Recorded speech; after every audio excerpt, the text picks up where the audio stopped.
कल से आई। आपने तो पूरा प्रयास किया।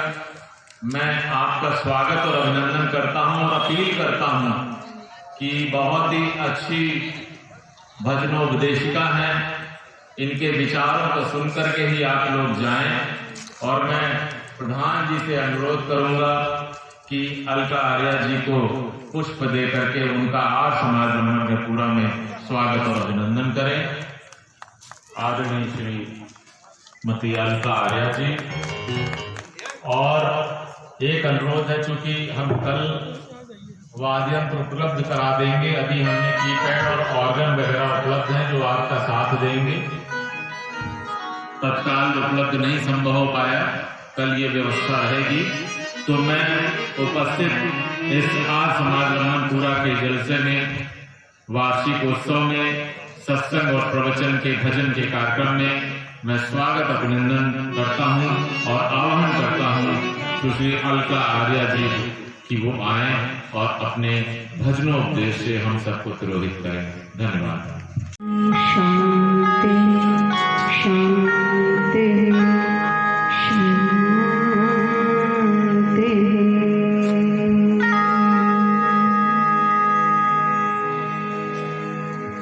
आइए सभी मिलकर के एक भजन का आनंद लेते हैं।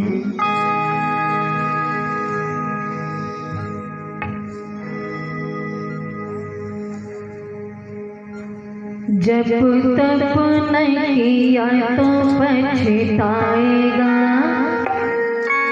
हो जब तप नहीं किया तो पछताएगा, हो जब तप नहीं किया तो पछताएगा।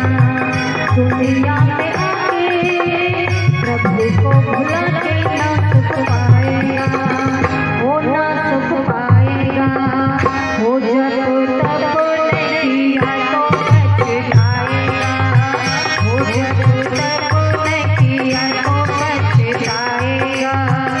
सभी तालियों के साथ आनंद लेंगे तो अच्छा लगेगा।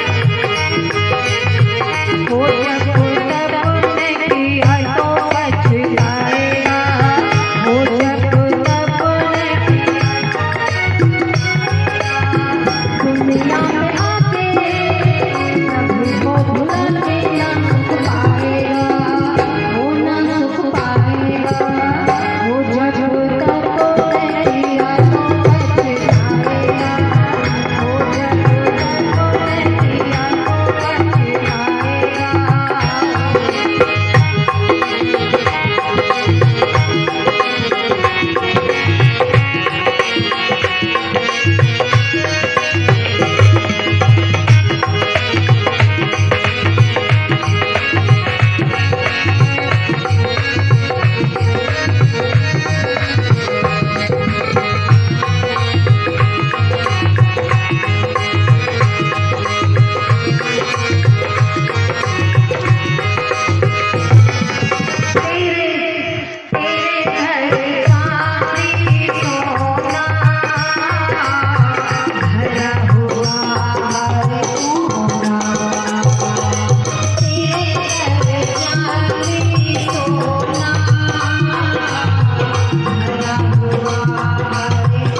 सभी चाहते हैं, आगे पीछे से सबने कह दिया, हाथ नहीं उठा दिया और बोल दिया सभी चाहते हैं। अच्छा, चाहने से ही कल्याण हो जाएगा या उसके लिए कुछ करना पड़ेगा? करना पड़ेगा। सभी ने कहा, ध्यान से सुन लेना, सभी ने कहा है हम भी अपने जीवन का कल्याण चाहते हैं और उसके लिए करना होगा। पर आप सच्ची ईमानदारी से बताइए, क्या व्यक्ति ऐसा करता है? किसी ने कहा दो बातों को याद रख, दो बातों को याद रख, जो चाहे कल्याण, नारायण एक मौत को, दूजे श्री भगवान। यहाँ बताया जीवन के कल्याण के लिए कितनी बातें बताई हैं? दो बातें। एक बताया पहला ईश्वर, किसको याद रखना है? ईश्वर को याद रखना है। जो व्यक्ति जीवन का कल्याण चाहता हो उसको क्या याद रखना है? परमात्मा याद रखना है। और दूसरा बताया मृत्यु को याद रखेगा। जो मृत्यु को याद रखेगा उसके भी जीवन का कल्याण होगा। और मैं बताऊंगी, अभी आपके सामने हो सकेगा तो दोनों को बताऊंगी। जो व्यक्ति न ईश्वर जन्म लेता है, न वो आकार वाला है, न ईश्वर जन्म लेता है, न वो आकार वाला है, मगर फिर भी उसी ने विषय सारा संभाला है। वो कण कण में समाया है, सभी की आत्मा में है। वो कण कण में समाया है, सभी की आत्मा में है। जिसे हंसकर पिया ऋषिवर ने वो अमृत का प्याला है। जिसे हंसकर पिया ऋषिवर ने वो अमृत का प्याला है। परिणाम है, हमारी भूलों का परिणाम है, जो हम जाने अनजाने में अशुभ कर्म कर जाते हैं। ये दुख उसी का कारण है, ऐसा मत समझ लेना। बहन जी बता रही थी, घर जाकर के कोई बटन को ढूंढने लगो, कोई सुख वाला बटन ढूंढते हैं जिससे हमें सुख मिलेगा। तो वो कोई बटन नहीं, सुख वाले काम करोगे तो सुख मिलेगा और दुख वाले काम करोगे तो दुख मिलेगा। सीधी सी बात है। आइए इसलिए उस परम पिता परमात्मा को सर्वव्यापक जान करके उसकी उपासना करेंगे। तो आइए चंद पंक्ति आपके बीच में। ओम नाम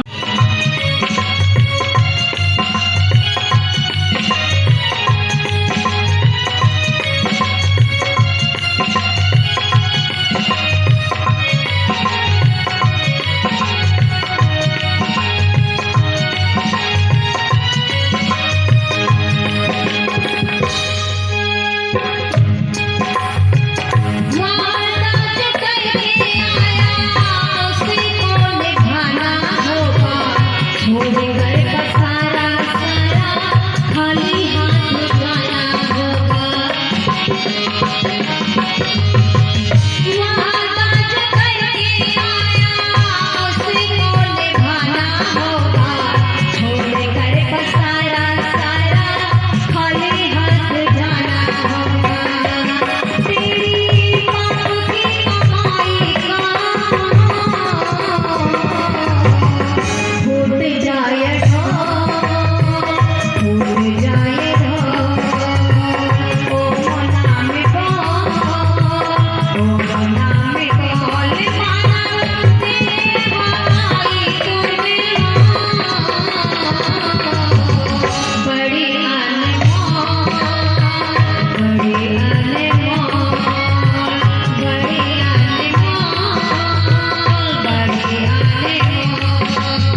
ऐसा होगा नहीं, लेकिन कोशिश कर रहे हैं।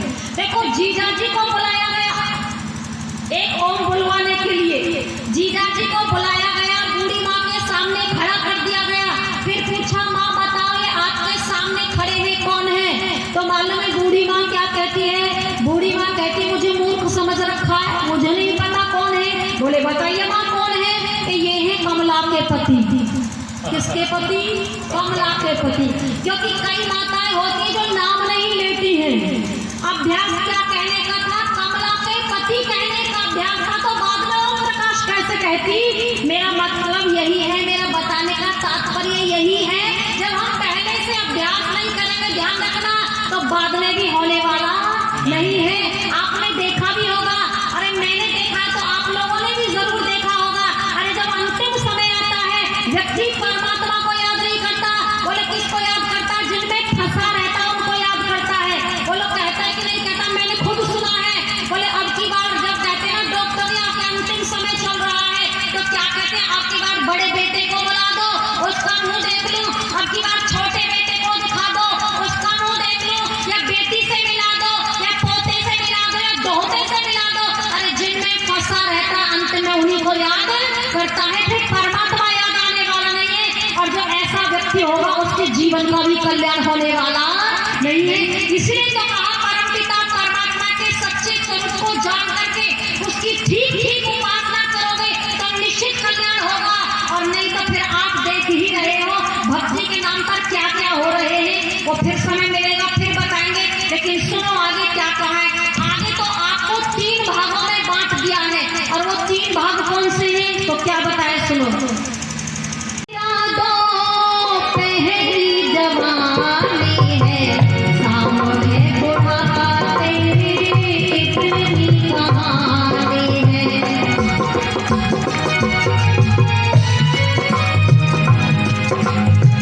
बचपन सवेरा को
उसका चल रहा है राजनाथ में पर्सनल डॉक्टर राजनाथ, अच्छे डॉक्टर को दिखाएंगे। जितनी हम सेवा कर सकते हैं किसी चीज की कसर नहीं छोड़ेंगे। बाकी परमपिता परमात्मा की व्यवस्था ध्यान रखना होगा। फिर मैंने उनसे कहा सुनो, आप एक मछली भी डेली खाकर एक महीना भी खाए तो वाला कितनी मछली होगी? 30 मछली होती कि नहीं होती? और आपकी एक महीने नहीं खाओगे, आप 18 महीने खाओगे, हिसाब लगा लेना। मैंने कहा आप रहा है और ये पाप कर्म करके आप अपने साथ फिर लेकर के जाओगे, ये दुख रूप में आपको मिलेगा। और मैंने कहा सुनो, आपने एक व्यक्ति वो भी सुने होंगे और आप भी सुन लेना। एक व्यक्ति वो भी सुना होगा आपने जो अपनी जान बचाने के लिए दूसरे की जान लेता है। मैंने पति से भी बोला था। और मैंने कहा एक व्यक्ति वो भी सुना है आपने जो अब दूसरे की जान बचाने के लिए अपनी जान भी देता है। मैंने कहा इनमें कौन सा महान? तो मेरे पति ने सीधा सा उत्तर दिया, बोला वो व्यक्ति महान जो दूसरे की जान बचाने के लिए अपनी जान दे रहा है। तो बस मैंने कहा मैं भी यही कह रही, आपको भी अपनी जान बचाने के लिए किसी दूसरे प्राणी की हत्या करने का कोई भी अधिकार नहीं है। तो मैं धन्यवाद करती हूँ परमपिता परमात्मा का। यदि आप उसकी शरण में ईमानदारी के साथ करें, सच्चे मन से जाओगे तो आप पाप कर्म करने से निश्चित बचोगे। क्योंकि वो परमात्मा के जो गुण होते हैं ना, वो हमारे अंदर आने लगते हैं धीरे धीरे। जैसा जैसा हम विकास करेंगे वैसे वैसे उसके गुण आएंगे। यही तो होता है भक्त का। और मैं जल्दी आपको और बता दूं, मैंने दूसरा कहा था मृत्यु। समझ में आया है कि हम कोई भी ऐसा काम नहीं करेंगे। मैंने जल्दी बताया, परमपिता परमात्मा की न्याय व्यवस्था को समझेंगे, सच्चे स्वरूप को समझेंगे। वो भी याद रखता, वो भी जीवन का, उसके भी जीवन का कल्याण होता है। कैसे? आपने नाम सुना होगा, बहुत अच्छे विद्वान हुए हैं स्वामी एकनाथ। एक बार उनसे एक व्यक्ति मिलने के लिए आता है और आकर के कहता, क्या स्वामी जी आपसे कोई गलत काम नहीं होता, कोई पाप कर्म नहीं होता? तो देखो स्वामी जी ने क्या उत्तर दिया था। बोले तेरी 15 दिन में मृत्यु हो जाएगी। अब वो व्यक्ति अपने प्रश्न को भूल गया। मैं क्या लेकर के आया था? क्या याद रहा उसको कि मैं तो 15 दिन में मर जाऊंगा? पहुंचे हुए सन्यासी है, योगी है, मैं 15 दिन में मर जाऊंगा। उस व्यक्ति के मस्तिष्क में ये बात बैठी थी, तो केवल 15 दिन का मेहमान है। अब वो घर को वापिस होता है। अब देखो उसका बदलाव परिवर्तन क्या होता है। अब व्यक्ति सोचता तू तो केवल 15 दिन के लिए, तू किसके लिए गलत काम करेगा? अब देखो व्यक्ति के विचार कैसे बदले हैं, क्या सोच रहा है? क्यों ना तू वो दान करे, क्यों ना तू दीनों की असहायों की मदद करे। अब वो व्यक्ति जा रहा है घर को, यज्ञ भी कर रहा है, सत्संग भी कर रहा है, और अस्पताल में जाकर के जो दीन है, असहाय है, उनकी मदद भी कर रहा है। यानी एक एक कदम ऐसे फूंक करके रख रहा है वो व्यक्ति, कोई मुझसे भूल कर भी भूल ना हो जाए। क्योंकि मैं तो केवल 15 दिन का हूँ, मैं तो 15 दिन का हूँ। ऐसा सोचते सोचते डेली करता है। देखो रात को अपना स्वाध्याय करता है। आपने ब्रह्म यज्ञ जो होता है ना, उसमें परमपिता परमात्मा का धन्यवाद करना, अच्छी पुस्तकों का स्वाध्याय करना, अपना भी स्वाध्याय करना, इसमें ये आता है ब्रह्म यज्ञ में। तो वो अपना स्वाध्याय करता रात्रि को बिस्तर पर, और पूरी दिनचर्या को देखता। आप भी देखा करो, मैं भी देखती हूँ, पूरी दिनचर्या को देखा करो। जब से मैं उठा हूँ और अब तक मैं बिस्तर पर गया हूँ, मैंने वाणी से भी तो किसी के साथ कोई गलत व्यवहार नहीं किया, मैंने किसी के साथ कोई गलत तो नहीं किया, कोई भूल तो नहीं की, कोई त्रुटि तो नहीं हुई मेरे से। व्यक्ति जब बिस्तर पर पड़ा है तो सोचता है नहीं, मैंने कोई भी एक भी गलती नहीं की है। ऐसा करते करते व्यक्ति को 15 दिन हो गए, और जब 16 दिन हो गए वो तो मरा ही नहीं, क्योंकि मरना थोड़ी था। वो मरा नहीं तो सोचने लगा मैं तो मरा ही नहीं। स्वामी जी ने कहा था तू मर जाएगा 15 दिन में, ये तो 16 दिन हो गए। अचानक स्वामी जी आते हैं, और जैसे ही स्वामी जी आए, दौड़ करके जाता है, पैर छूता है और नमस्ते करता और कहता है, एक साथ स्वामी जी आपने तो कहा था मैं 15 दिन में मर जाऊंगा, लेकिन ये तो 16 दिन हो गए, मैं तो मरा ही नहीं। स्वामी जी ने कहा तुमने मेरे से प्रश्न किया था। अब प्रश्न क्या किया था? कि तुमसे कोई भूल नहीं होती, कोई पाप कर्म नहीं होता है। तब मुझे अब तू ये बता कि 15 दिन में तूने कितने पाप कर्म किए हैं? तो देखो वो व्यक्ति कहता है स्वामी जी कैसी बात करते हो? अरे जब से आपने बोला तू तो केवल 15 दिन का है, मैंने एक एक कदम ऐसे फूंक करके रखा है। मैंने स्वामी जी कोई भूल करके एक भी भूल नहीं की है। बोले बस यही अंतर है तेरे में और मेरे में। तुझे मृत्यु 15 दिन याद रही है और मैं मृत्यु को हमेशा याद रखता हूँ। क्यों? क्योंकि मृत्यु कभी किसी को बता करके नहीं आती है। हमारी मृत्यु कब आ जाए तो हम पाप कर्म करेंगे, फिर तो ये लगेगा कि नहीं अब तो जल्दी जल्दी अच्छे से अच्छा दान करें, पुण्य करें, यज्ञ करें, सत्संग में जाए, होगा कि नहीं होगा? इसलिए मृत्यु किसी को बता करके नहीं आती है। जवानी के जोश में होश मत खो दिया करो। और उदाहरण मालूम है कितना सुंदर दिया है। वेद के अंदर एक मंत्र आता है, अश्वत्थेनो निष्कामं परिणीतो मस्तिष्कता गोमजित नाशक यः सर्वं पुरुषं। तुम्हारा जीवन बताया पीपल के पत्ते के समान उदाहरण दिया है। तुम्हारा जीवन कैसा है? जैसे पीपल का पत्ता। पीपल का पत्ता कैसा होता है?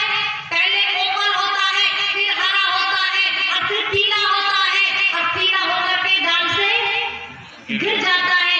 वैसे ही हमारा होता है, बचपन है, जवानी है, बुढ़ापा, बाद में मृत्यु है। लेकिन पीपल की एक स्थिति और होती है पत्ते की। कौन सी स्थिति होती है?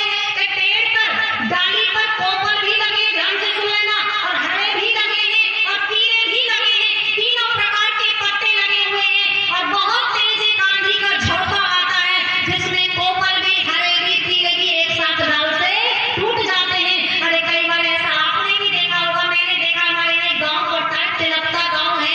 जब मैं निकल के जाती हूँ और वो कोठी नजर आती है, कभी समझ में आ जाता है, कभी याद आ जाती है वो घटना। उस कोठी को बना करके एक ही गाड़ी में कोपल और हरे और पीले तीनों प्रकार के, यानी बच्चे, जवान, बूढ़े सब बैठ करके गंगा स्नान के लिए जा रहे थे, और पहाड़ी से गाड़ी गिर जाती है, सारे के सारे वहाँ समाप्त हो जाते हैं। इसलिए कहा जिंदगी का कोई भरोसा नहीं है। और बहुत सुंदर भाव दिया, क्या बताए सुनो, कि मिट्टी के पुतले चलना पड़ेगा जरूर, मिट्टी के पुतले चलना पड़ेगा जरूर, मिट्टी के पुतले चलना पड़ेगा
क्योंकि उन्हीं के माध्यम से मैं आई हूँ। और आप सबका धन्यवाद करते हुए अपनी वाणी को यहीं विराम देती हूँ। शांति।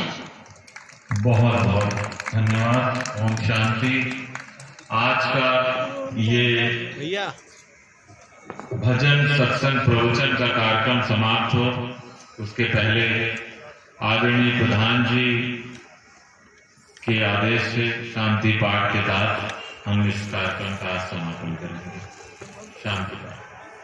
सभी मिल करके अंतरिक्षं शान्तिः पृथिवी शान्तिरापः शान्तिरोषधयः शान्तिः वनस्पतयः शान्तिर्विश्वे देवा शान्ति ब्रह्म शान्ति सर्वं शान्ति शान्तिरेव शान्ति सामा शान्तिरेव।